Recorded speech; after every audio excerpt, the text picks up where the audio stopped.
యాదాద్రి భువనగిరి జిల్లా చౌటుప్పల్లో కురిసిన భారీ వర్షాల వల్ల పెద్ద చెరువు నుండి అలుగుపోస్తోంది. వరద నీరు ఇళ్లలోకి చేరడంతో ప్రజలు తీవ్ర ఇబ్బందులు ఎదుర్కొంటున్నారు. డ్రైనేజ్ వ్యవస్థ సరిగా లేకపోవడం వల్ల ఇండ్లు మునిగిపోతున్నాయని, వరద నీటిలో విష సర్పాలు వస్తున్నాయని వినాయకనగర్ కాలనీవాసులు ఆవేదన వ్యక్తం చేశారు. 2014లో కూడా ఇదే పరిస్థితి ఎదురైనా అధికారులు ఇప్పటి వరకు చర్యలు తీసుకోలేదని ఆరోపించారు.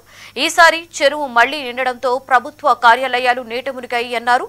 చెరువు ఎఫ్టీఎల్ పరిధిలో ఉన్న ప్రభుత్వ కార్యాలయాలను మార్చి కొత్త భవనాలు నిర్మించాలని చౌటుప్పల్ ప్రజలు డిమాండ్ చేస్తున్నారు.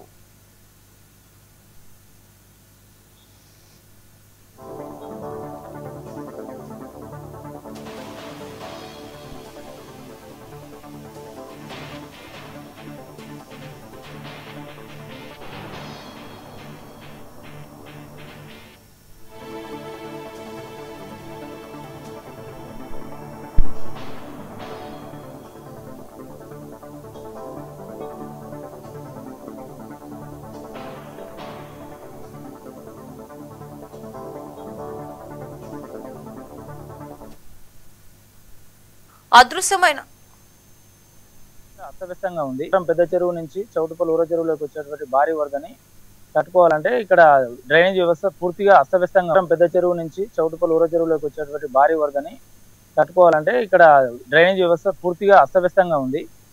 స్థానిక 13వ వార్డులో 10 రోజుల నుంచి కురుస్తున్న భారీ వర్షాలకు విపరీతంగా వాటర్ రావడం జరిగింది. గత మున్సిపల్ ఆఫీస్కు పలుమార్లు విన్నవించినా కానీ ఇప్పటివరకు ఏ అధికారి స్పందించలేదు. దానివల్ల మేమే సొంత నిధులతోటి ఇక్కడ సొంతంగా డబ్బులు ఖర్చు పెట్టుకొని ఇక్కడ ఉన్నటువంటి వాటర్ని బయటకు పంపించడానికి యువకులంతా కలిసి పనిచేస్తున్నాము. అధికారులు తక్షణమే దృష్టి పెట్టాలని కోరుతాం. పెద్ద